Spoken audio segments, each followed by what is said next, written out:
on a beautiful sunny spring afternoon at Sydney Motorsport Park, ready for the V8 muscle cars to roar into action here at this track. It's a record field of them this weekend. We've been talking all weekend about how strong the numbers have been in the category and how spectacular they've been. Let's enjoy the V8 roar one last time this weekend. Away we go. AMRS season, good start. Nathan Hearn takes a wide line into the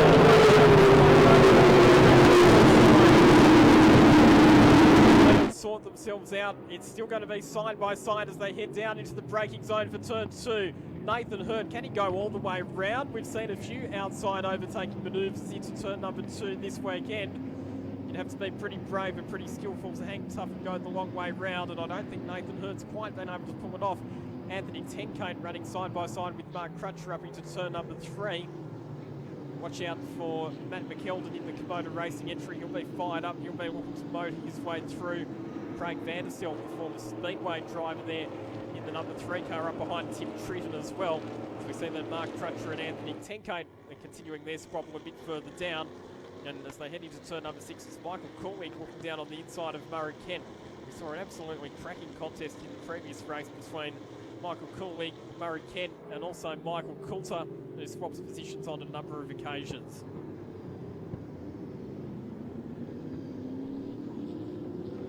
So the front 5 have maintained their positions from the last race so far. Let's hope as the tyres get hot, the afternoon bears down them, that we can see a bit of placings change up there. One of the things that I noticed as well is that Andrew Medicki, who's just at the back of the shop there behind Russell Wright, he started a bit further back, and I have a feeling that he might have received a post-race penalty for that incident with Matthew McKeldin in the previous race. But as they come across the line, it's Aaron Seaton who leads ahead of Nathan Hearn, George Medicki in third, Jarvis, McAllister, Coulter, Kent, Cooley, McKeldin and Formosa the top 10. So Matt McKeldin back up into the top 10 after starting out of 13th position. And good to see Christopher Formosa getting the General Lee Dukes of Hazzard style Dodge Challenger up into the top 10 as well. One on fire, or one paddock on fire down the bottom of turn 1. That's a bit of a grass fire there. So that is Sean Richardson, and very quickly out of the car. And they need to get the officials down there and get the extinguishers onto that one pretty quickly. In fact, it looks like Sean Richardson's going to go back to the car and get the fire extinguisher and maybe try and get a head start on getting that extinguished if he can. No, he's actually deciding he needs to walk away from it. I think he's actually pulled the firebomb in the car. There's a firebomb that he can pull and will douse everything in the car, under the bonnet and under the boot around the fuel tank, and I think he's just pulled the pin on that. The ever hard-working fire marshals here at Sydney Motorsport Park need to get themselves onto the scene as well to put out that grass fire that we've now got down there at turn 1, which they have done. Good job. And unsurprisingly, the safety car has been deployed while we get that situation under control. That is Sean Richardson, isn't it, Lockie? It is Sean Richardson. Feel sorry for him. He got up to position 10 for the last race. He was thrilled to bits about that, I know, and unfortunately now he's out of the race. We knew it was going to be a hot contest in this race, didn't we? I said that. It was warming up, yes. Maybe not quite it's so nearly hot. A scorcher, really. You can tell it's getting late on Sunday afternoon in the AMRS round. All of the corny puns coming out. Yeah. So he's just gone straight on there as well. So clearly he's had a mechanical problem of some sort, and he's just decided to go straight ahead at turn number 1 rather than trying to make the corner. It's always, they're removing the bonnet, which is always a bit of a spooky thing for the fire marshals to do when you've got a car on fire, because often all that happens when you open the bonnet is that it feeds more oxygen into the flames and the fire actually gets worse. It makes it burn properly, yes.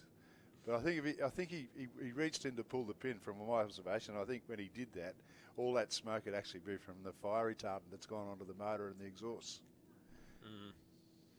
Might be a bit of a clean-up job for him then before we get to the next round. We had that after race 2 with Mark Crutcher's car. It was covered in fire retardant, and it was very, very hard to get off. And of course, when it gets hot, it puts out this ungodly smell. So it takes a while to clear the car of it all, a couple of rounds probably to get the smell out of the cars. So while we've got this bit of a break under safety car, final round for you guys at Queensland Raceway. Yep. I think that's end of October, beginning of November. What sort of field do you think you'll get there? Because obviously that track is the birthplace of TO2 in Australia. It is, and I could honestly see a field 38. Wow. And I think that's quite achievable because the cars are actually on the ground now. I know there's a new Mustang coming. I was speaking to people yesterday. They're going to make a debut of their car at Queensland Raceway on Wednesday, I believe, and it's number 17 Mustang, and it looks fantastic. It's pretty blue and silver. So that's another Mustang coming into the fold.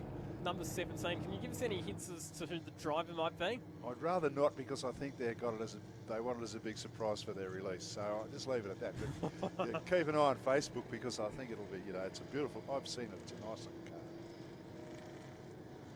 car. Can't wait for that. Number 17 on a Mustang. There's a certain number 17 Mustang that's having a lot of success in a certain other form of how did he do it? at the moment. How did they steal the 17? I thought someone would have had that very early in the piece.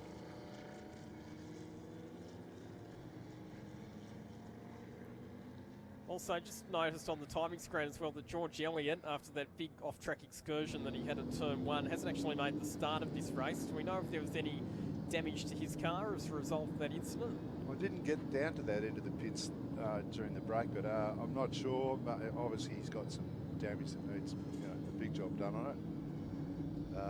I know with Mark Crutch's car too, it's got a slightly bent chassis underneath it, and he said it's when he came back onto the track, he crossed over the ripple strip and it hit the chassis rail, made a big bang. So we might have a bit of work to do over the next couple of weeks to sort that out at home. Good that you do have a bit of a break before the next round, that is for sure. We are under safety car conditions here at Sydney Motorsport Park for race number 4 for the TO2 Muscle Car Series. For those of you tuning in on the live stream, we've still got the final Formula 3 race coming up for you this afternoon. That will be over 18 laps. A piece of history on the line for John Magro, if they can chalk up another race win in that one. For those of you trackside here at Sydney Motorsport Park, we've still got the final races of the weekend coming up for the stock cars and for the utes and saloon cars as well. Lucky, whilst that fire was happening, it looks like somehow Hugh McAllister's got the jump on Ashley Jarvis, and he's actually moved up into 4th place, and Ashley's back in 5th. So we must have missed that whilst they were recording filming the fire down the bottom of the track. Well spotted there, and not surprising to see you spotting good moves being made by the cars that are part of your team. If I couldn't make that spot, I should give it up probably. Also, just a reminder, the last 2 rounds of the AMRS for 2019. So we do have round number 5 coming up on the 18th, 19th and 20th of October. That's at Wakefield Park. So that's the weekend in between the Bathurst and Gold Coast Supercar events. So that's something to keep you entertained in between those 2 race meetings. Round number 6, the final round of TO2. No, sorry, not TO2, AMRS I should say. Winton Motor Raceway, the 15th, 16th and 17th of November. We'll have the Thunder Sports cars back on the program for that one. GT1 Australia joining us at that round, and a few local Victorian categories as well. That should be a good fun way to finish up the season. Back where it all started at the nation's action track, Winton Motor Raceway. So they're the final 2 rounds of the AMRS for 2019. Won't be too long before we announce our AMRS calendar for 2020 as well. So stay tuned to our website and our social media channels for news on that. They've got Sean Richardson's car onto the tilt tray, so good job from our recovery crews, and hopefully they can get that out of harm's way and we can go back to racing at the end of this lap. So it's about to start this lap, it'll be on for sure.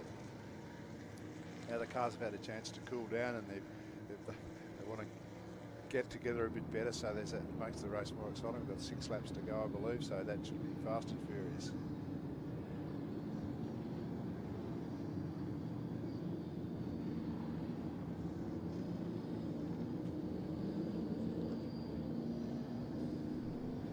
The safety car restart will be pretty important here, I would imagine. We saw that race number 1 finished under safety car conditions as a result of the incident for Mark Crutcher. So it's been the first time this weekend the drivers actually had to deal with the safety car restart. The key thing here, no overlapping or overtaking before you get to the start-finish line. And we're not going to have a safety car restart this time around because the lights are still on the safety car. So we'll do one more lap under yellow flag conditions.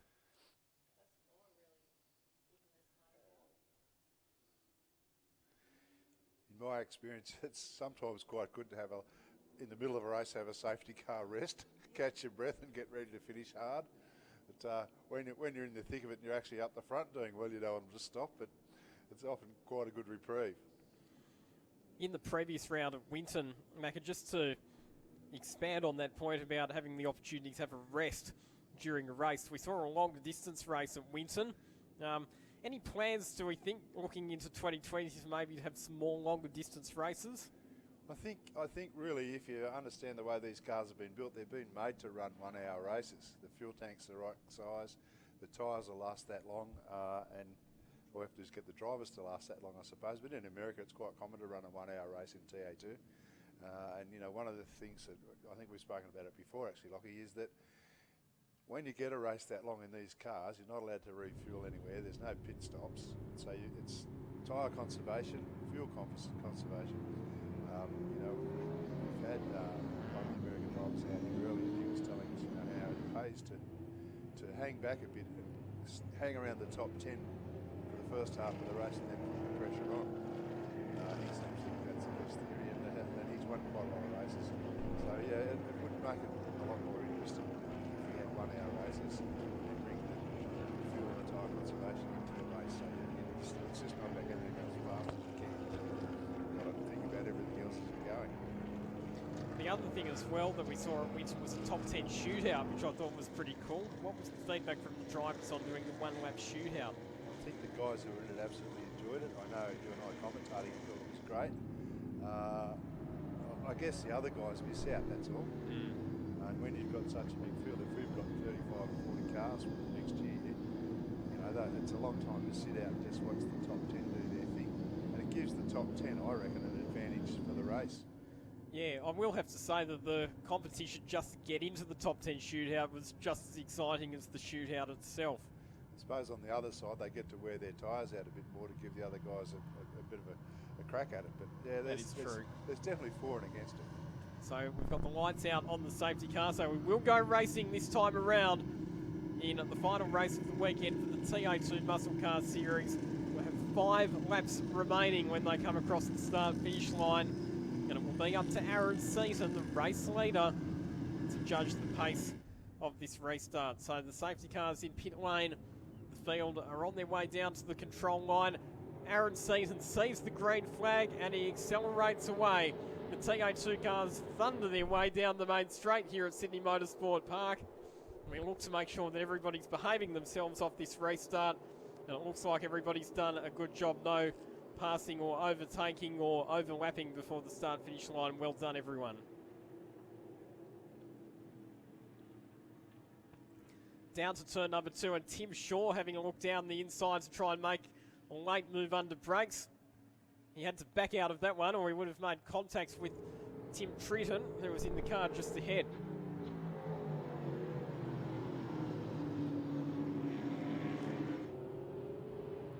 Oh, Aaron Seaton getting the tail out as he headed into turn number 5. You could see the rear end of his Mustang sliding around. It just goes to show how much work the tyres on these cars have done this weekend. Drivers really getting physical with them now. So our prediction on tyre life is pretty right, so that actually brings it back to the field. And as the tyres wear out, it makes it actually evens things up quite a bit. One of the strengths of George Medici, with the experience that he's had in all different types of race cars, is that he does know how to look after the tyres, and he's up behind Nathan Hearn. We know that Hearn has quite an aggressive sort of driving style. It looks spectacular and it's fast. It's possibly not quite as good to the tyres though as some of the drivers who have a smoother technique.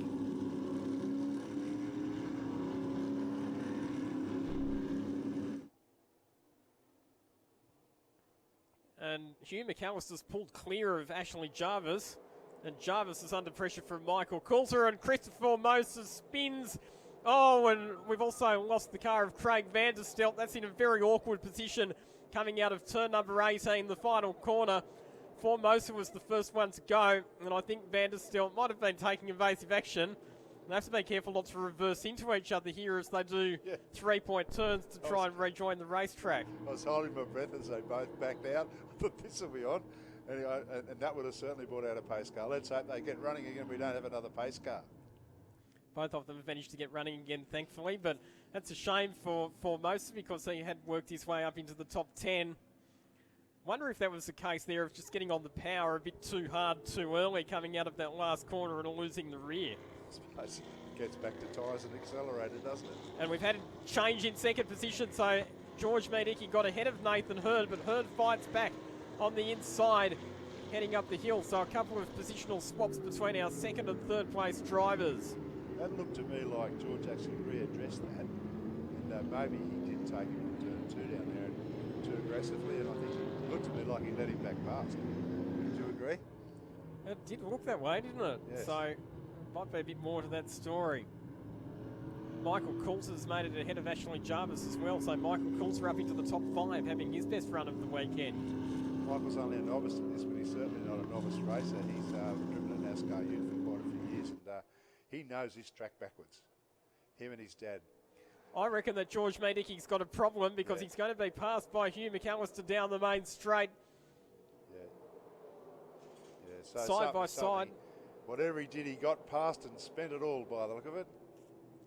I wonder if George Medicki has a gearbox problem or something like that that's compromising his straight line speed, because that was a very easy move that Hugh McAllister made.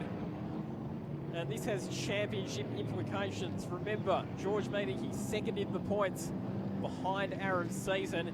He cannot afford to lose too many more positions, or Aaron Seaton will open up a sizable advantage heading to the final round at QR.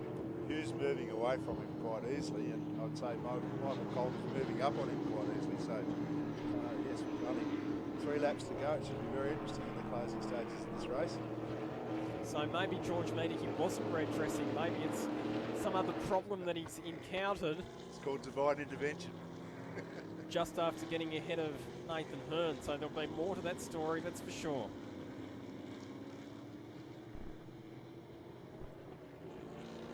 But you'd have to be pretty happy, Macca, because your son's now inside the top 3. Very pleased with the way he's come on with his driving. It's only really his second proper season. Whilst he was not too bad in go-karts, it was too large to be successful go-karter, so he took up rugby instead. And he's taken to this like a duck to water. But it looks like George has got going. Hughes had a loss. So this is a replay of what happened to Christopher Formosa. Oh, right. Okay. So Formosa lost the rear of the car coming out of the final corner. Craig Vanderselt was the one immediately behind. Vanderselt just had nowhere to go in that incident there. He had to jump on the brakes to avoid T-boning Formosa's Dodge Challenger. And then we had this awkward moment where they both almost reversed into each other trying to get going again. See, those South Australians are very polite. Pulled out of it so he didn't run into him, and then he damn near backed into him, so that was good. And here is George Medicki defending from Michael Coulter. So clearly Medicki experiencing problem. Last lap through for George Medicki was 1 minute 41.6. That's 4 seconds slower than the fastest lap time that he's achieved so far in this race. And he will lose more spots here, and the problem for him is Michael's just made the move around him down there into turn 5. Yeah, it's a big train of cars forming up behind George Medicki. He's trying to defend. He's doing his best trying to hold those cars back. How long can he resist for? Not long is the answer to that question, because Michael Coulter goes up the inside at turn number 6. And I do reckon that it must be a gearbox issue, because the car seems to be okay in some parts of the track, but not okay in others. I think that's a great observation, Lockie. I'd say it's probably stuck in third gear. Mate.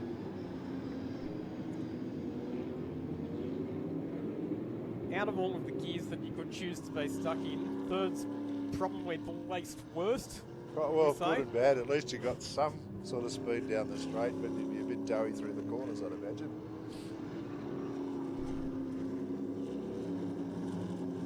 I know Matthew McColder will take great pleasure in passing him if he can. So we are now beginning the last lap as well, incidentally. So Aaron Seaton now leads the race by 3.1 seconds over Nathan Hearn. Michael Coolidge is about to pass George as well.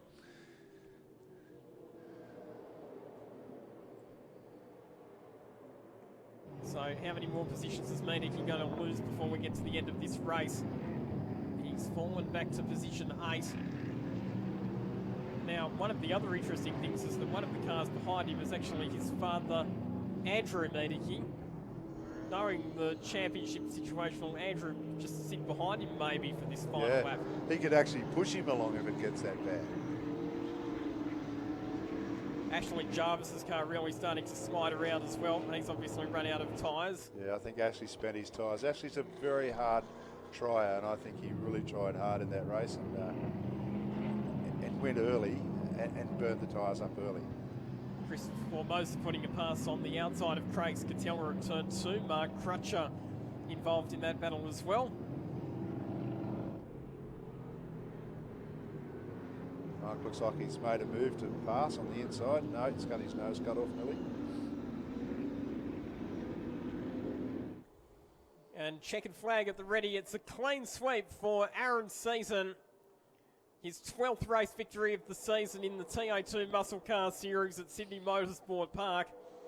And with the dramas for George Meadicke in this final race, he will open up a sizable championship advantage heading to the final round at Queensland Raceway. Nathan Hearn finishes second. Hugh McAllister comes home third. Michael Coulter, really good performance for him, finishing up in 4th position. Drag race to the line. Ashley Jarvis just holding out Murray Kent. And Michael Cooley getting ahead of Matt McKeldin as well on that last lap.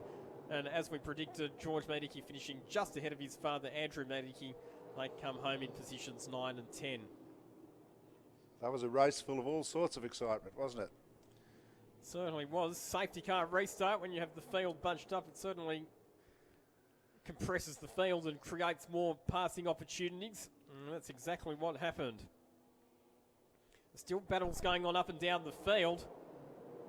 Darren Berry was quite slow there coming out of the last corner, and he got beaten across the line by both Christopher Formosa and Don Dimitriadis. So Darren Berry gets relegated back to 19th position there. Bill Robinson in 20th spot, then it's Mark Crutcher, Craig Scatella, back to Greg Willis, Craig Vanderstelt in 24th position, Paul Hanley finishing up in position 25. We go back then to David Falvey in 26th position, and it will be Jack Childs who will round out our finishers. It's good to see Jack actually finish that race. He's been battling away he's had a couple of offs, and Jack's learning the trade quite well, and he's actually finished that race. Good on him. And thank you for your company as well this weekend, Macca. Always a pleasure to have you in the commentary box, and unfortunately I won't be at your last round up at Queensland Raceway, but hopefully that all goes well too. Thank you, Lockie. It's a pleasure to be in the box with you. I admire the knowledge that you show and the knowledge that you have about all the drivers in all the classes is absolutely amazing. I couldn't possibly imagine myself being able to do it as well as you can. Oh, thank you. There we go. So that completes the TA2 muscle car action here at Sydney Motorsport Park. We'll grab a break here in commentary. Still got on the live stream the Formula 3 race coming your way. For those of you trackside, stock cars on the program next.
The Australian Moto Series is essentially born from the Benella Auto Club's interest in being able to deliver some good, cost-effective motorsport.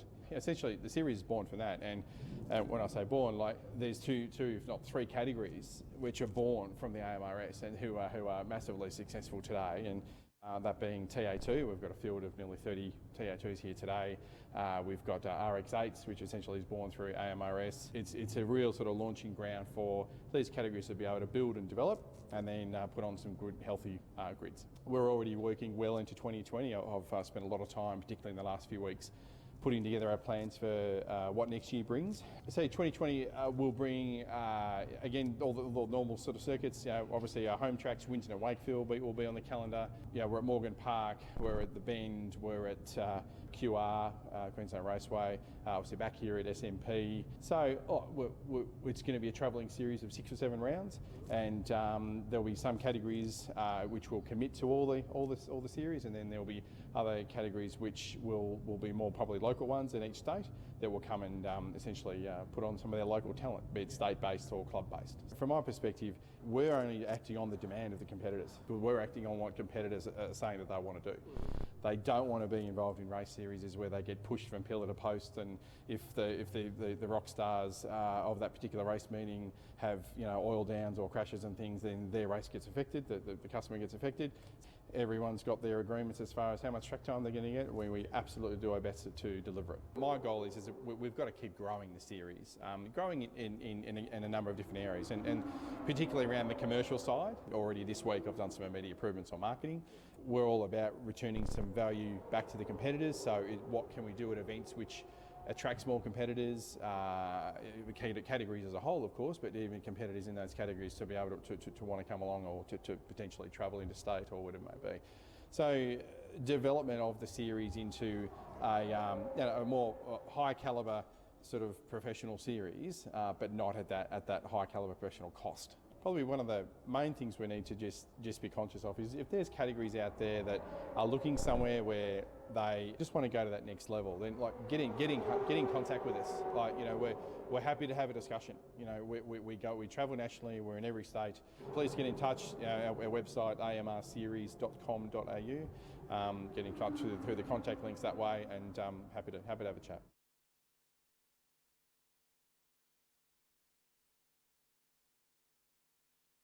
We got this year was at round 1 at Winton Motorsport Park, and it's an outright lap record. We had good conditions, and we made a few little changes to the car, and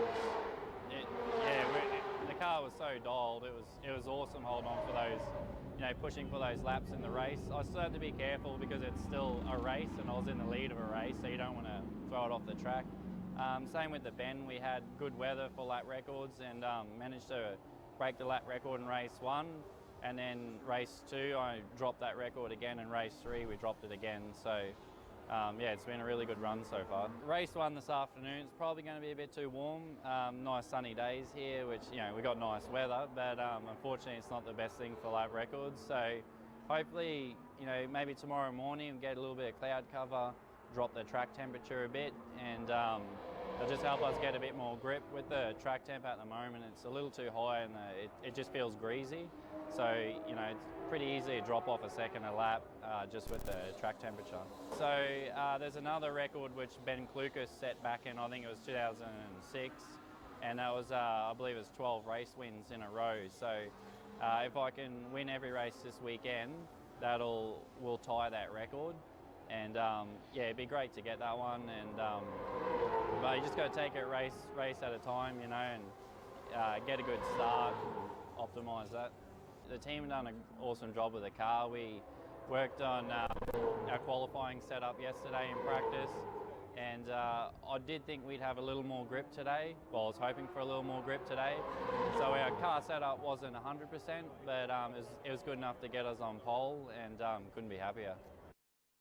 The Australian Moto Series is essentially born from the Benella Auto Club. This season's gone really well so far in the Castrol Harris Racing Mustang. I've really enjoyed the close racing that we've had with both George, Nathan and the whole category.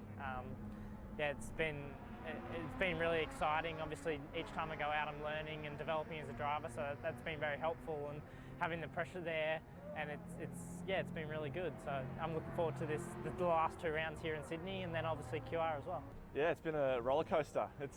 I came in probably not naive, but expecting to be a bit faster off the bat, and to see the fight that Aaron put up, right from the word go was cool. Like it's been a real. I've had to dig deep this year and had to go back and look at my own driving. I spent a day up with Paul Morris and Robbo up at Norwell the other day, just working on myself, trying to get myself a bit faster, and that's what it's come down to. It's tough. We are both on the edge, driving as fast as we can every lap, which is cool. So I couldn't have asked for more.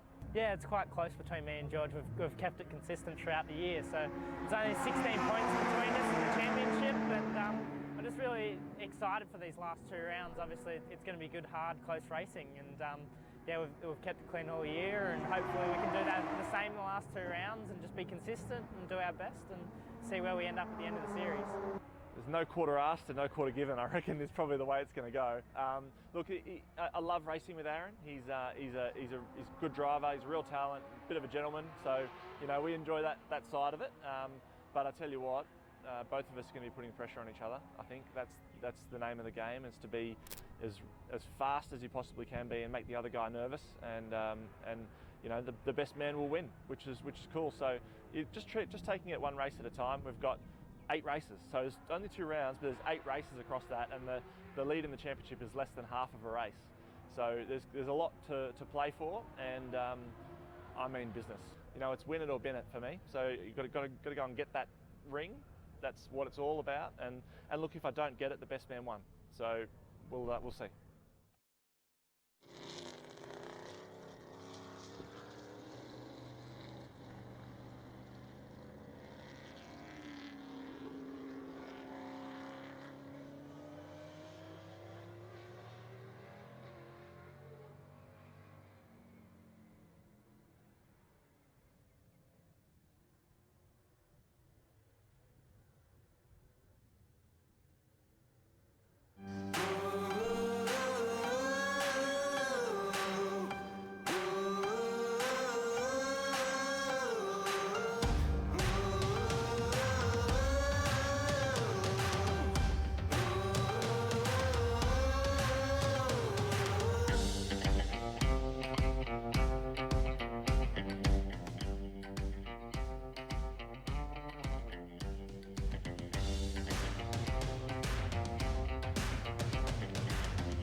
right, ladies and gentlemen, welcome to the GT1 presentations for AMRS round 4.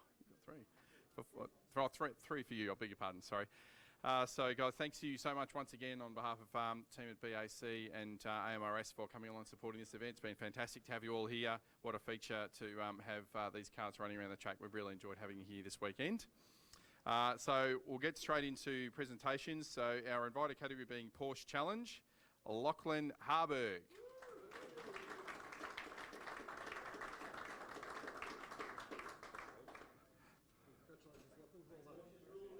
Porsche's rule the world, that's right, says Johnny Wells. Lachlan, would you like to say a few words? Thanks, guys. It's kind of weird. It's kind of weird coming last and still getting a trophy, but I'll take it. It was good racing with you guys. Yeah, you're all out there. You're pretty quick, I got to say. But yeah, it was a good weekend, and thanks for having me. Thank you. Thanks. Okay, we'll get straight into the Mark cars and what fantastic cars they look and sound like going down the main straight. Third place, Tony Groves.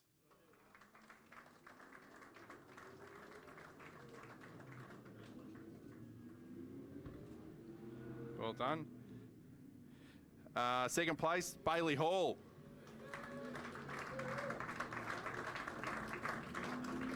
Well done. And first in Mark cars is John Goodacre. Well done, John. John, would like to say a few words. Sure. Jagged it again. That's right. No, the last race was really tough in our car, like we just had no grip. The weekend was fantastic though. The track's really challenging. I find with the tyre grip and stuff around here, it's really hard. Everyone was struggling with it. I know it was a great weekend, yeah. Thanks for everyone who racing with us, it was really good.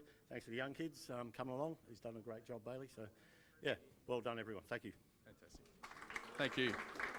We'll just get you together there for a photo. In front of the sign there. Thank you. Fantastic. Thanks, guys. Okay, now for our outright. So, third is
The first record we got this year was at round 1 at Winton Motorsport Park, and yeah, it's an outright lap record. We had good conditions, and we made a few little changes to the car, and the car was so dialed. It was awesome holding on for those, pushing for those laps in the race. I still had to be careful because it's still a race, and I was in the lead of a race, so you don't want to throw it off the track.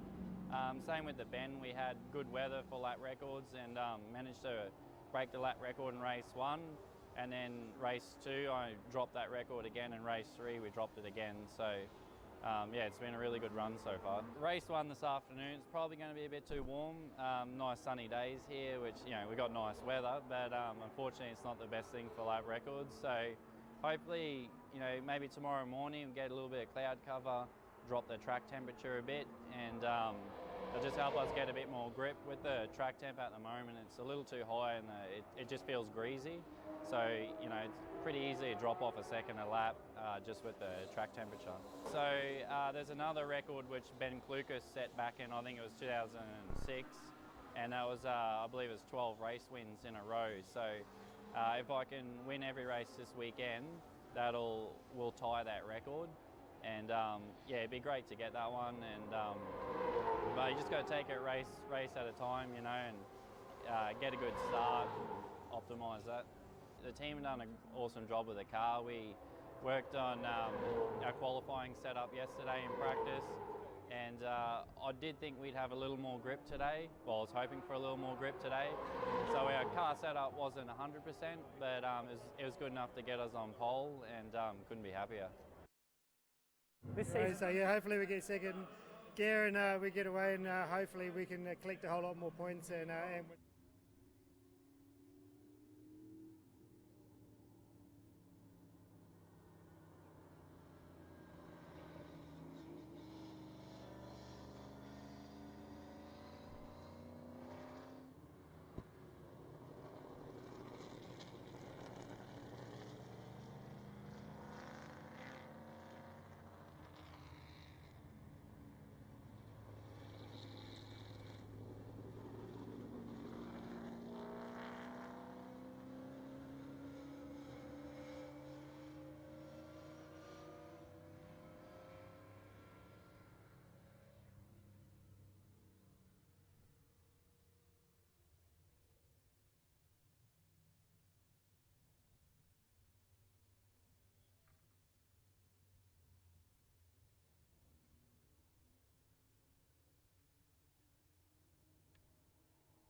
Welcome back, everybody, to Sydney Motorsport Park, round number 4 of the 2019 Australian Motor Racing Series. Hope you've enjoyed all of the action on the live stream. Thanks to Blendline TV. We've got the final race for the Australian Formula 3 Championship coming your way right now. And some history on the line for John Magro, who will start this race on pole position. He's won the first 11 races of this season. If he can extend the winning streak by one more, make it 12 race wins in a row, he will equal the record for most consecutive race victories in Australian Formula 3 Championship history. It's a record that stood since 2006, and it's currently held by English driver Ben Clucas, who was the Formula 3 champion back in 2006. It's Emily Duggan and Lockie Mansell behind the microphone with you for this race, final one of the weekend for the Australian Formula 3 cars. And Em, there's nothing like Aussies taking some bragging rights away from the English. So I'd quite like to see John Magro equal the record this afternoon and then hopefully beat it in the next round as well. Certainly. I love that he has the opportunity to beat it, but then also extend it as well and do one better. Do you reckon he thought about this record coming into the first race for this season? I don't reckon he thought about it coming into the first race for this season, but I do think he probably started thinking about it coming into this weekend, because we were talking about it a fair bit in the lead up to this weekend. He really has been the class of the field this season. We've seen that at the tracks that we've been to, he's had some really comprehensive race wins. Probably the round where he was challenged most closely was at Morgan Park, where Richard Peasy, who was driving one of the Gilmore Racing entries that weekend, managed to get ahead of him and stay ahead of him for a couple of the races that weekend. But at the Bend, and so far this weekend at Sydney Motorsport Park, he has been utterly dominant. Very much so. The next contender is Josh in second place, and unfortunately for Josh, John has just absolutely driven away from the field. So it'll be interesting to see how the start is for this next race and see what happens coming into turn 1 and turn 2. So John Magro on pole position for this race. Josh Buchan once again will line up alongside him on the front row of the grid. One of the things that we saw in the previous race was Gerard Ruff in the national class led all the way, but then his car ground to a halt on the second last lap, and he was a non-finisher, and that was potentially a pretty costly DNF for Gerard Ruff, given the tight points position between him and Roman Krubens in the national class title contest. But he is back out there, that's the good news. And the grid positions for this race are going to be determined based on the second fastest lap time achieved by each driver in qualifying.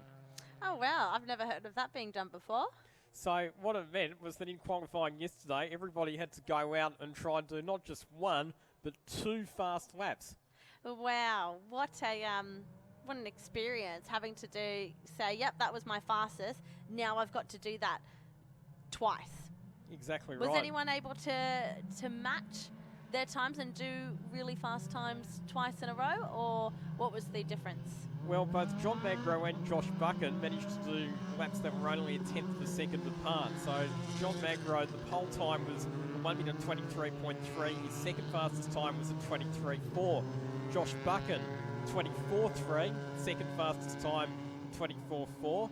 Riley Brook, a 25.5 and a 26.2. Gerard Ruff, our pole sitter for the national class, a 26.2 and a 26.7. So again, it's certainly the drivers at the front of the field who were able to punch out really consistent lap times with not much separating their fastest and second fastest times. Yeah, definitely. That's the sign of a good driver, when they can kind of match what they've just done. As they line up on the grid after they've done their warm-up lap, ready to go for race 3. So Magro, Buchan, Brook and Ruff, the top 4. Then it's Ryan Astley back to Andrew Roberts. Roman Krumens ahead of Shane Wilson and Ross McAlpine. Ross McAlpine in the second of the Gulls in the field. Set for a race start here as we get set for the final of the weekend in the Australian Formula 3 Championship. Beautiful start from John Magro. Good start from Gerard Ruff once again, and he will go side by side with Josh Buchan on the run down into turn 1 and will take second position. Buchan wants to argue though on the outside. Brilliant start from Gerard Ruff.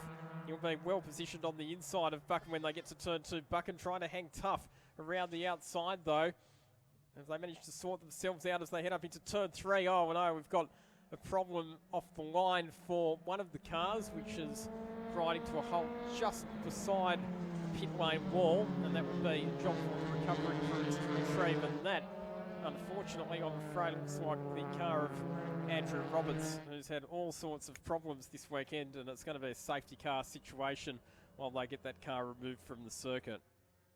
Now, Lockie, I'm wondering, I know that when they did the warm-up lap for the race 1 earlier today, there was a car that was stopped in the middle of on the inside of turn 2. Did they get that car back out? So that was Andrew Roberts. Which has just stopped now. In answer to your question, yes, they but did get no. it back out, but it didn't make it very far. Oh, what a terrible weekend to come out for race 3 after not even making the grid for race 2, thinking that he's got a chance to redeem himself for race 3, to only then be stopped a couple of metres after starting the race. The officials have actually jumped over the wall with the jump start pack, so what they're going to try and do is get that car fired up again. One of the things with these Formula 3 cars, Emily, is that they only have very small onboard batteries. So what that means is that if you stall the car on the start line, for example, you only generally get one shot at restarting it, because there's only enough charge in the battery for one go at firing the starter motor, and then the battery goes flat. Yeah, wow, that's very interesting. So I wonder if that's what happened here, or if there is something else. So the order behind the safety car, it's John Magro, Garrett Ruff, Josh Buchan, back to Riley Brooks, Shane Wilson, Ryan Astley and Roman Krubens, Ross McAlpine, the other car that has not even made it onto the starting grid for this race.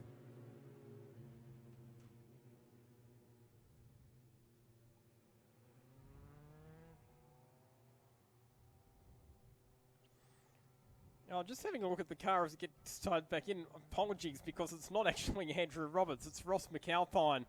So Andrew Roberts didn't make it back out onto the track. Ross McAlpine is the car that actually ground to a halt there on the start-finish line. The view was obscured from our commentary box, and the timing screens were giving us the wrong information, so we do apologise for that. But anyway, Ross McAlpine's car has been retrieved to a safe position, and that unfortunately will be his day done.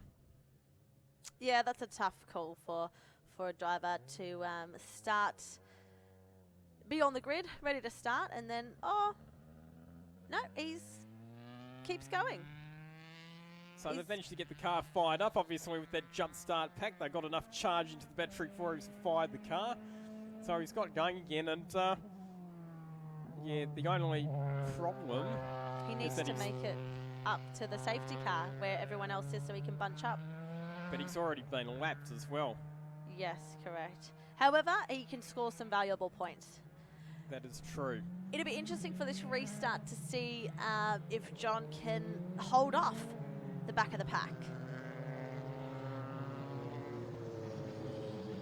John can hold off. Yes. Yes. Indeed. For a safety car restart, it's always really exciting. So lights are out on the safety car, so we will have a restart this time around. Tyres will have lost a bit of temperature under this safety car situation. They do tend to be quite tyre sensitive, these F3 cars. Fastest lap that we've seen in race conditions so far this weekend, the 1:24.0, which was achieved by John Magro in race number 2. And he's already got the foot down as they exit turn number 18, the final corner. So back underway. And look at the margin that John Magro's already stretched. He's actually weaving around as they get down to the control line, trying to generate some tyre temperature. So that just shows you how much those tyres will have cooled out. That weaving actually allowed Garrett Ruff to close up.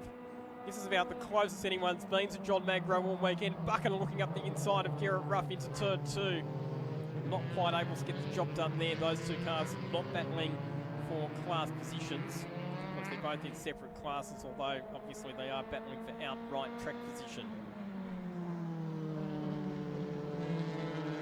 one of the things that you'll notice if you stand by the side of the track and listen to these cars as they come through is that when they upshift, it sounds like they have a shift cut, and that's because they do. So you can hear a bit of a pop, a bit like what you hear in a V8 supercar when you shift up. So what happens is that they do have a gear lever. As they pull the gear lever to select the next gear, simultaneously there's a paddle behind the steering wheel that they click, and that activates the shift cut. Oh wow, I didn't know that about these cars. So they're not paddle shift. It's a bit of both. It's you a bit got of both, a combination of paddle shift and sequential. What happens if you don't do it simultaneously? Then the shift cut activates at the wrong time and the gear probably has a bit of trouble engaging properly. Okay, yeah, all right. Josh Buchan gets a nice tow from Garrett Ruff as they head down into turn number 1. He makes the move through on the inside. Fairly easy pass there for the Gilmore Racing driver. And Garrett Ruff will now be vulnerable to Riley Brook. And John has just absolutely driven away from the field. Oh, not as much as what that gap looks like. It's a 1.5 second gap. Looks a little bit bigger on TV. Interesting to see what sorts of lap times Josh Buchan can do in this race. Now that he's had some more laps around City Motorsport Park in a Formula 3 car. You have to say, coming into this season, it was always going to be a bit of a tough one. Josh Buchan having to go up against a driver who's already had lots and lots of experience in these Formula 3 cars. And not only that, John Magro's also raced in Formula Ford. He's done some GT racing. So he has good experience in all different types of cars. I know Josh has done some sort of open wheelers before. Formula Ford. Yep. Yep. So what's the difference between a Formula Ford and Formula 3? Quite a lot. Probably the biggest difference is the aerodynamics, because Formula 3 cars have aero, Formula Fords don't. But also just the horsepower as well. Formula 3 cars are definitely more powerful than Formula Fords. And overall, F3 cars are just a lot faster than what Formula Fords are. Formula Ford's definitely a good stepping stone into Formula 3. And then you can use Formula 3 to launch into other categories that we've talked about, either open wheelers or tin tops, depending on what sort of career direction you want to take.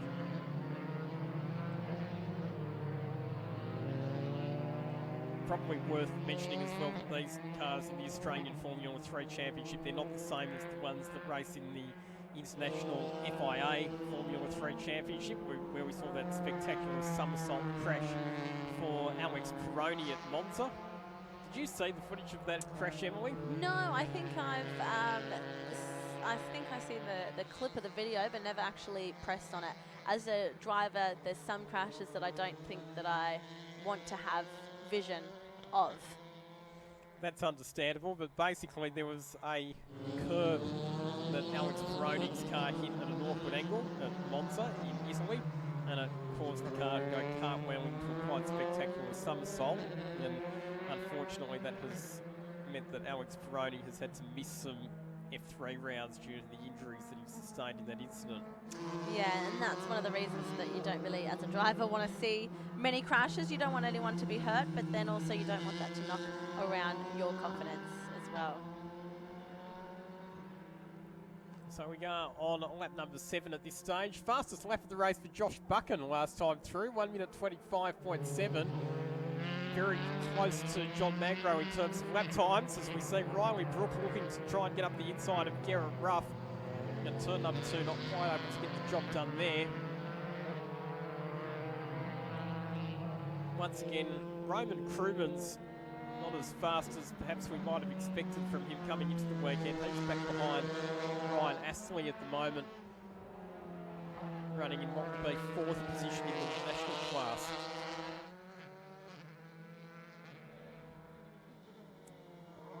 No, sorry, it'll still be 3rd in the national class, because Shane Wilson and Riley Brook are both in championship class cars. Riley Brook putting the pressure on Garrett Ruff.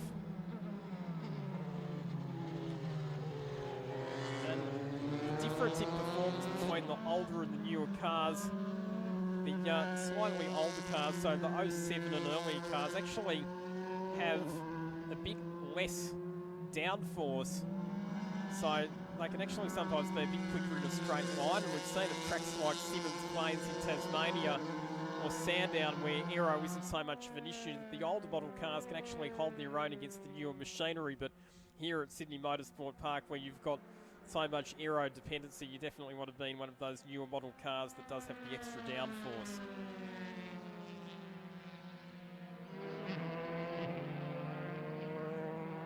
Here it goes, big centre, turn 2 and contact. Loses some front body work as Riley Brook goes for the big move on the inside of Garrett Ruff at turn number 2. It was a rapidly diminishing hole in that corner. Wasn't able to get the car stopped before making contact. And unfortunately that's damaged the front wing for Riley Brook. Hopefully it hasn't done any damage to Garrett Ruff's car, although Garrett Ruff seems to be losing some performance as well. I wonder if it's punctured the tyre. It looks like it has. Looks like it might be a deflated left rear tyre for Garrett Ruff. With some of the sharp edges on the aerodynamic devices that these cars have, if you've got front wing to rear tyre contact, it can be very easy to cause punctures, and it looks like that's what might have happened. Wow.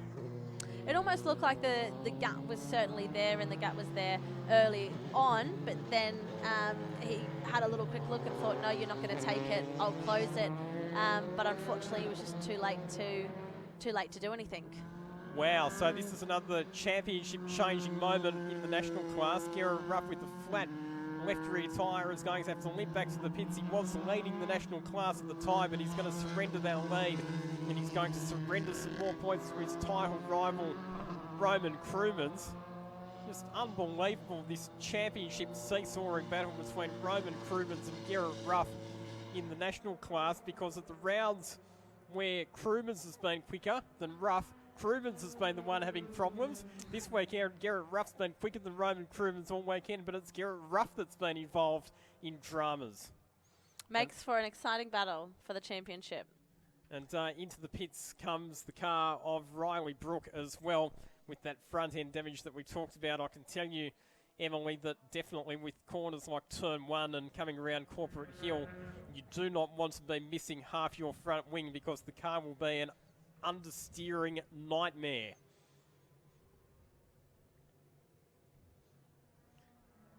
So that's what's so interesting about these cars, is that in tin top cars you can have a little bit of contact and nothing really happens. Talk us through the replay.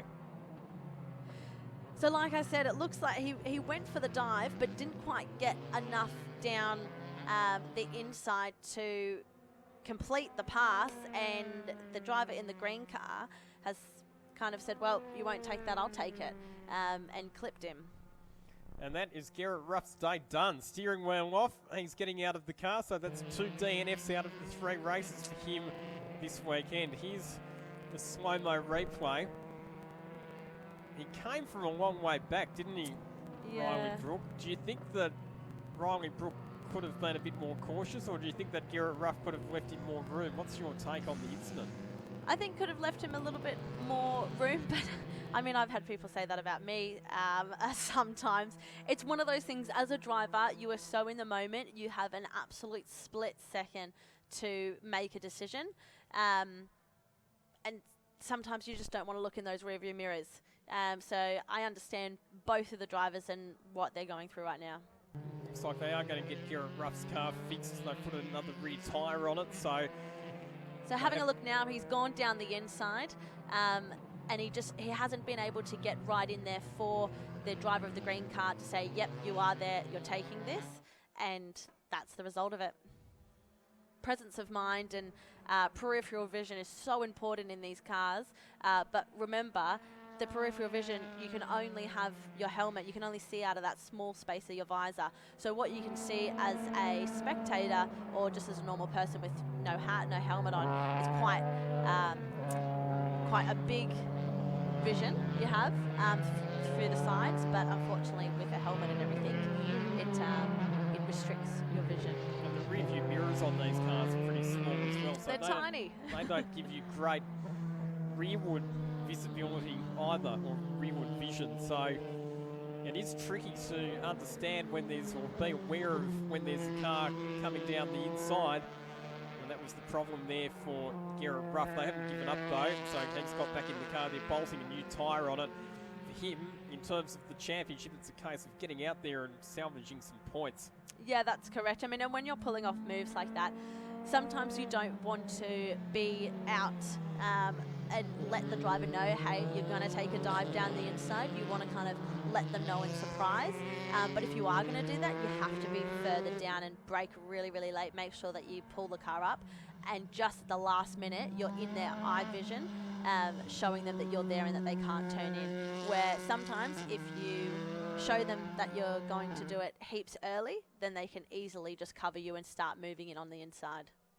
So I'll have 5 laps to go this time around for John Magro. The margin from first to second is 5.6 seconds. And on screen at the moment, that is the car of Shane Wilson. He's now up to third outright. Oh, we've got another drum now. Who's this? A car going very slowly out of turn number 12, the final corner now. Who is It's hard that? to pick up who that is because of the angle of the sunlight. I'm wondering if that's actually Ross McAlpine again. It is Ross McAlpine. And we can tell because it is the darker coloured car. So Ross McAlpine, the good news for him is that he's managed to get past the point of the circuit where it starts to become a downward slope. So hopefully he can select neutral and just coast on into the pits. So been a bit of a drum field race for Ross McAlpine. Stalled on the grid, got a restart, managed to get going again, worked his way up to 6th position, but now looks like he's going to be out of the race altogether. Yeah, I wonder what's happened with that car. I don't see any damage on it or anything, and he wasn't around anyone to get any damage, so maybe it's just a mechanical problem that's hindered him at the start, and then continued and have that car moving slowly into pit lane. So John Magro, your outright race leader by 7 seconds from Josh Buchan. Shane Wilson's up to 3rd position. Then we go back to Roman Krubens, who is now the leading national class competitor. Unbelievable when you think about the fact that he just hasn't quite had the pace this weekend, but he's still worked his way through into the lead of the national class. Ryan Astley second in the national class, and Garrett Ruff back out on the track with that left rear tyre replaced. He's 6th and he's still 3rd in the national class, so it was very important for that team to get that tyre replaced because there's still some big points on offer if they can come home in the top 3 in this race.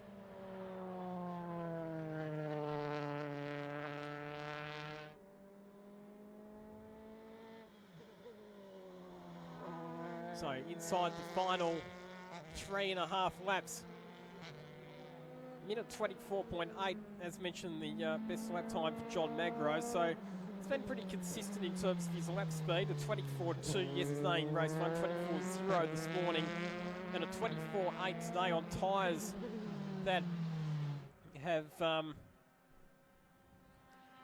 obviously been on the car all weekend because you can only have one set of tyres for the weekend. And there is Ross McAlpine, who's managed to coast back into the pits. Game over for the New South Wales driver, who we see competing on a regular basis in the Formula Race Car Championship here in New South Wales that runs between the Wakefield Park and the Sydney Motorsport Park circuits. John Magro, though, once again, just in a class of his own, steadily extending the margin over Josh Buchan. 8.5 seconds it is, with 2.5 laps remaining.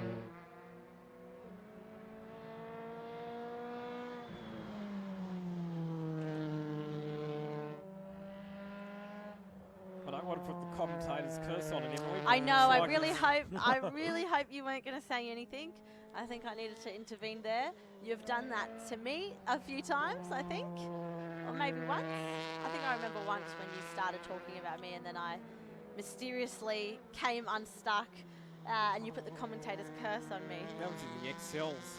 That was. Do you remember what race that was? It might have been one of the sprint races at Wakefield. It might have been after you got pole, actually. No, I think I did pretty good after all my poles. Whenever I got pole, I think I won the race. I do seem to recall one race at Wakefield where you got pole and then spun at the first or the second corner, though. No, I don't remember that. I did watch a video the other day where I was. Oh no, that was pole. Yes, okay, no, I did watch. I did watch that race. I was going through some SD cards and found that. However, I only dropped back to fourth. I kept my boot into it, and being an XL front-wheel drive, it stuffed everyone else up behind me because they didn't know what I was doing. Kept the boot into it, steered it where I want it, and off I went. Shane Wilson on screen at the moment. He's worked his way up to third position outright in this race. Good performance from the Queenslander. Good to see that he's made the trip down to Sydney Motorsport Park this weekend. As mentioned before, sustained a bit of damage at Morgan Park a couple of rounds ago, but the car has since been fixed and he's running in a top 3 position at the moment. You're going to be off, Emily, to go and grab some words of wisdom from our top 3 finishers. And I bet she'll be looking forward to interviewing John Magro after this one. Second and last lap. Our drivers are now on. And it's a 10.7 second lead to John Magro.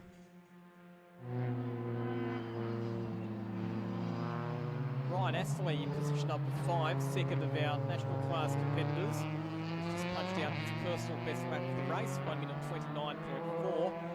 It's only a couple of seconds behind Roman Krumans, so he's done a good job once again.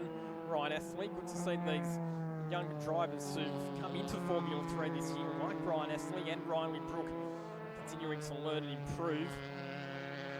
Obviously not the finish to the weekend that Riley Brook would have wanted with that contact with Garrett Ruff at turn 2. And he showed some pretty good pace in races 1 and 2 and also in qualifying yesterday.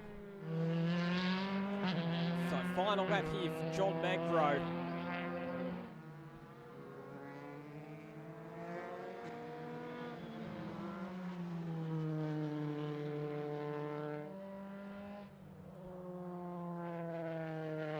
Cairns-based mango farmer who has been a long-time competitor in the Australian Formula 3 Championship, had a play in some other categories as well.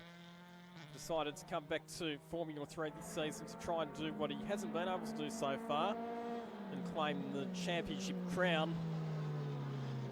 Driving for the Artec Motorsport team in the Mercedes-Benz powered Solara F311. He has been an unstoppable force in season 2019.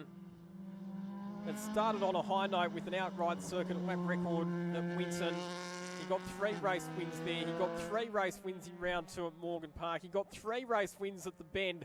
He gets another 3 race wins here at Sydney Motorsport Park. It's 12 race wins in a row. It's a place in Australian Formula 3 Championship history for John Magro. He equals the record for most consecutive race victories in Australian Formula 3 history. Josh Buchan comes across the line in second position. 12.5 seconds, the final margin from first to second.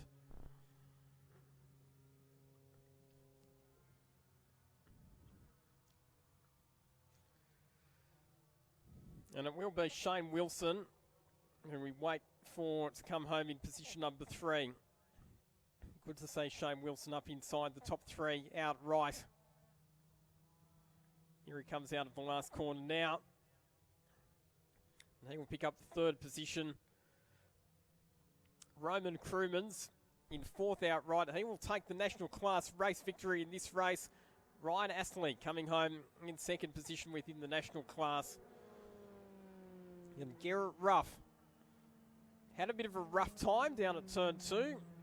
But they've managed to put a new tyre on the car. They've managed to get him classified as a finisher. Valuable points in the bag. And preserves his championship contending position within the national class for the Australian Formula 3 Championship.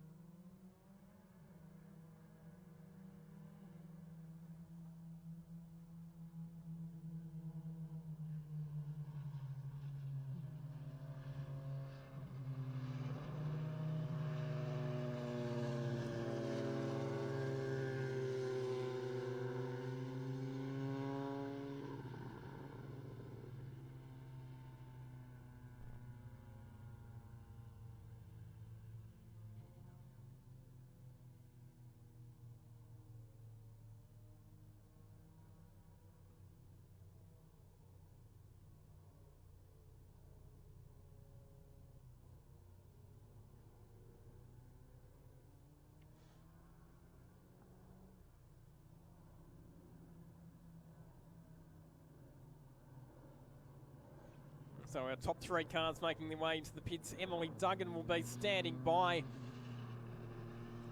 to grab some words of wisdom with our top 3 finishers. It's John Magro on top for the round.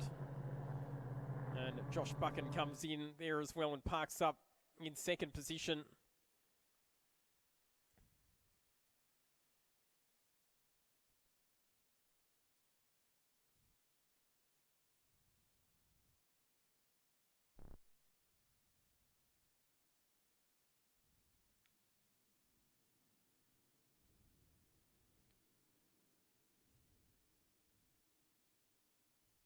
And there is Shane Wilson coming through in third position.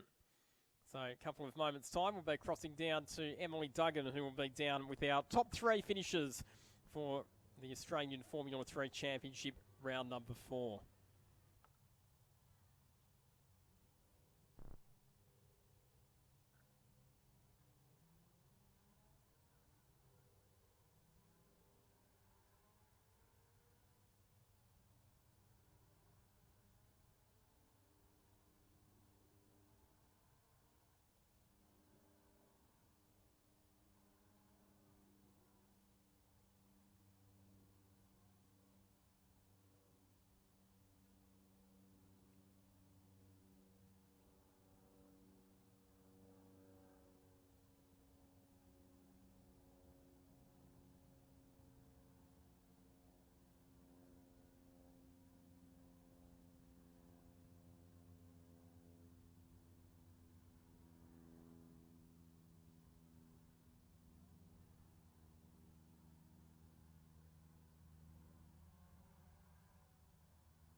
in. I didn't know if we were on or what. They look beautiful.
Thank you, Bill.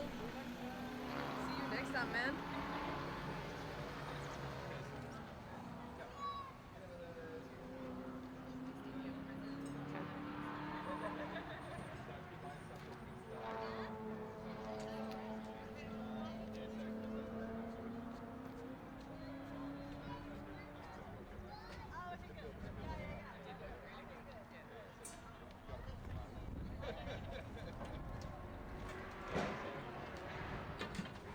This camera is actually Okay, cool.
Won the race, but more importantly, you've just equaled the record of the most number of race wins, and you've got a chance to beat that. How does that feel? Yeah, it's awesome. You know, I can't thank the team enough for giving me, you know, such a good package and a reliable car to be able to do that.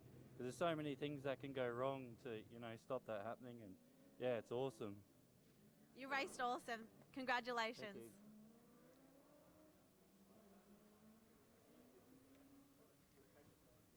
Josh, I'll get you for a couple of words. Yeah, sure. Congratulations on P2. You dropped back a little bit on the start of the race. Explain the rest and how you got back up to P2. Yeah, starts in these cars are pretty tricky, so I've generally struggled with them. But yeah, look, we had decent pace after race one. We've played a little bit with me and a little bit with the car, and found a bit of a window, and had good pace at the start. Just got a bit excited catching John, and made one or two errors, and that was pretty much it. You know, once you lose a couple of seconds on someone like him, you don't really find it back. But no, it was a good race. The car was really well, and yeah, happy to be P2. Congratulations on P2, Josh. Thank you. Competitors, please note your presentation will be done at 4:30 near race control. Congratulations, Wilson. TA2 competitors, your presentation. Congratulations on P3. That was a tough race. Explain how you got up to P3. Well, we got a pretty good start. We done a setup change that we thought would work, and it did. We were quite comfortably behind the two in front of us. We're just biding our time, and they got into a bit of a tangle, and that just made it a little bit easier for me. Capitalise on two guys fighting hard, so that's good. No, yes, thank you very much, and special thanks to AMRS, my sponsors, Tech Industries, and Formula 3 Management. Perfect. Thank you so much. Congratulations on third. Thank you.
do a battery swap? I do. I just got nothing to swap you to. Just stand by there for a sec. Just stand by.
Okay, ladies and gentlemen, we're going to get started with the F3 presentation. Thanks so much once again for you coming along this weekend. It's been fantastic to have you here.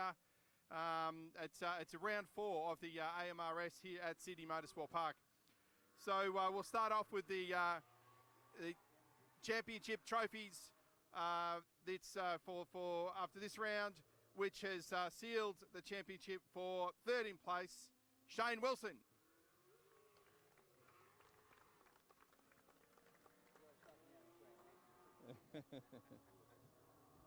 Well done, Shane. Congratulations. Second in place, Josh Boot Buchan.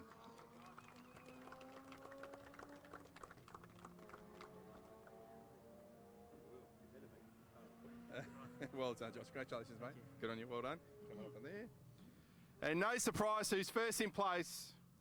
John Magro.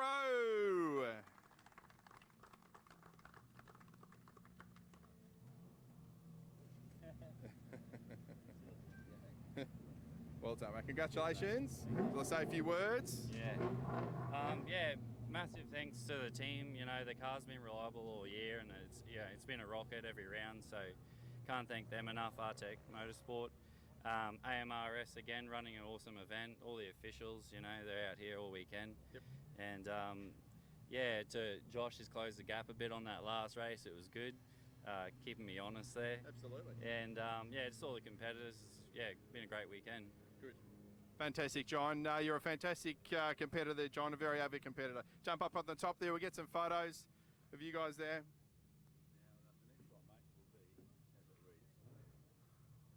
Okay, National Cup. Okay. Shane Wilson's actually put the trophies up, so okay.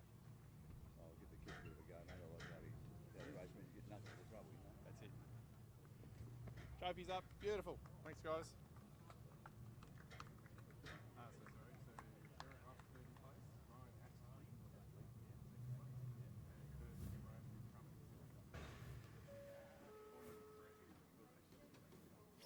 Bugger off next. Well done. PA2 presentation will commence in Okay. the race. Lastly is the National Cup presentation. Ian, if you can hold one of those cups up for me. So the National Cup, which is, I'll grab that. The Formula 3 Championship, Wheeltech Industries National Cup. Third place is, the suspense I know is killing you, I'm sure, Jarrett Ruff.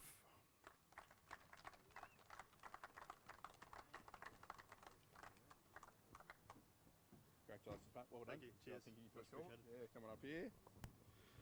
Second place is Ryan Astley.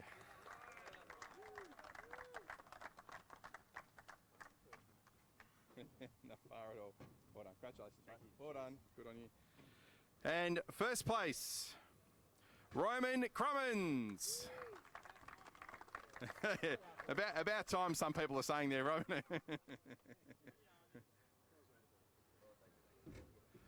Well done, Rob. Congratulations. Thank Well you. done. Thank Can I you. say a few words if you can, please? Yeah, look, it's been a series of mixed fortunes so far. We had a rough start, but we've come together this round. Jarrett had a bit of trouble this weekend, but I admire his achievements. He looks after the car himself, and it's great. I'd like to thank AMRS. I'd like to thank the volunteers, Sydney Motorsport Park, Artec for providing a car for me that keeps working, and Cosmetic Medicine Centre, Dr. Mary Dingley, for her support. Thanks, everyone. Thank you. Thank you. Jump on up on the top of the podium there for us. There you go. You can make it up there, I'm sure. Well done.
Can you hear me? You're right? Okay.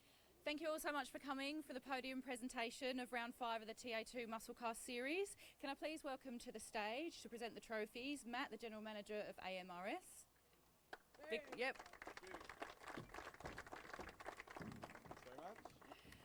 So for this first round of trophies, I just want to ask, if I call your name, can you come to the stage and then just wait up here with us? And then once everyone's done, we'll dismiss you from the podium, okay? So first up, we've got the Bowden's Own Best Presented Award, and that goes to David Falvey. Congratulations.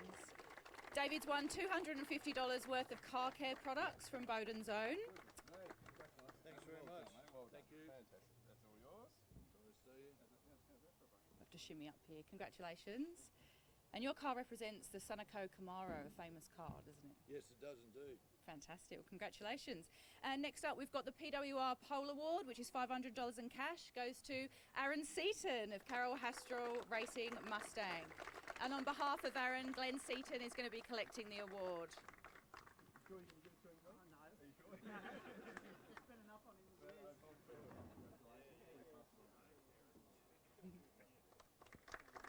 Yeah, just move along, sorry, disorganised.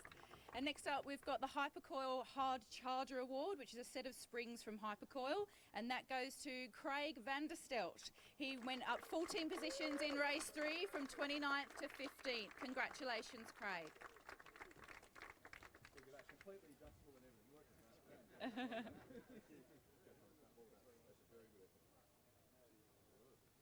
Congratulations. And next up, we've got the Willwood Big Breaker Award, which is a set of rotors supplied by Willwood, and it goes to Michael Coulter of Quebecer Mustang. He's had his best race result of TA2 with 6 outright. Good on you, Cover.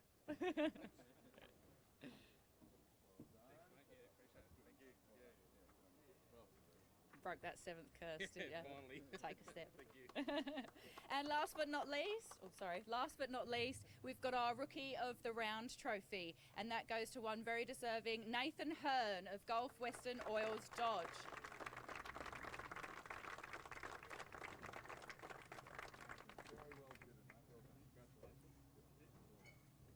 Awesome job, Nathan. Can we just one last round of applause for all our award winners? Oh, whoops, sorry. So guys, I'm going to get you to leave the podium. Thank you all so much. Congratulations. Thank you.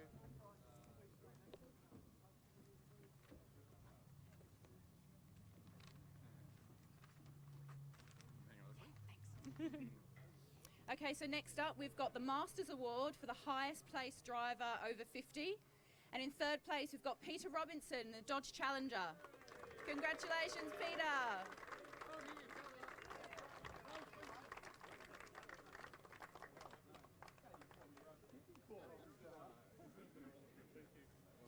Congratulations. And in 2nd place, we've got Tom Tritton in the Ford Mustang. Congratulations, Tom. Tim? Oh, sorry. My apologies, Tim. My apologies. Sorry, Tim. It's bad to get the easy one wrong, wasn't I? And in 1st place, we've got Russell Wright from Wright Property Development's Mustang.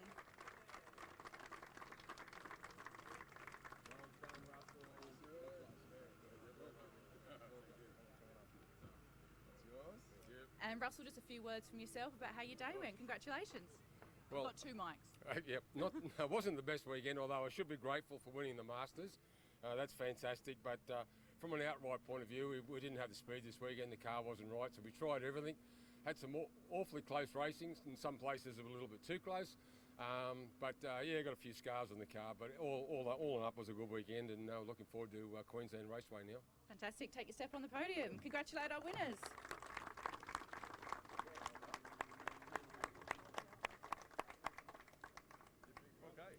Wonderful. All good? All photos done? No? Okay, cool. Come down. Thanks, man. And now we have the top 3 outright in the Performax Cup point score.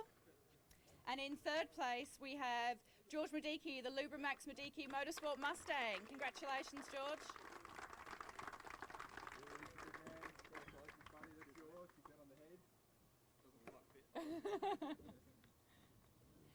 And in second position, we have Nathan Hearn of Gulf Western Oils Dodge. There he is.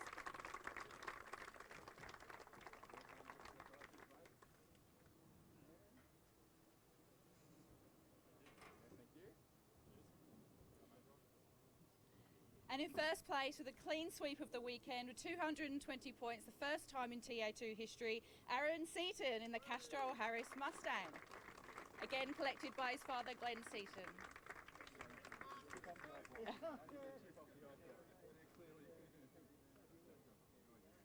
And Glenn, just a few words for yourself about the weekend? I'd love to. So I've got two. Sorry Aaron couldn't be here, but he's actually got summons to be with DGR tomorrow at Penske to do their test day. So he's hoping to have a drive, but I don't know if that'll happen because he works for them full time. But he's so proud to be a part of this series. It's unbelievable. Like, I've been involved in motorsport for a lot of years, and the welcoming that everybody gives everybody in the category, and the enjoyment to be a part of the category is awesome. Pete, fantastic job for bringing this category to Australia and bringing the cars through. To everybody that puts in behind the scenes, Craig Denyer, also Bob Riley, all the people that make this this series really what it is. Thank you. Even right down to everybody. It's even AMRS do a fantastic job. So this has got a huge future, this category, and it's fantastic to have my son a part of it, and also to me be a part of it. So thank you everybody for all your hospitality, all your welcomings you give us. Jeff Leeds, thank you very much for all your driver's standing stuff that you do, really keeping it clean. So it's really great. So thank you. Congratulations.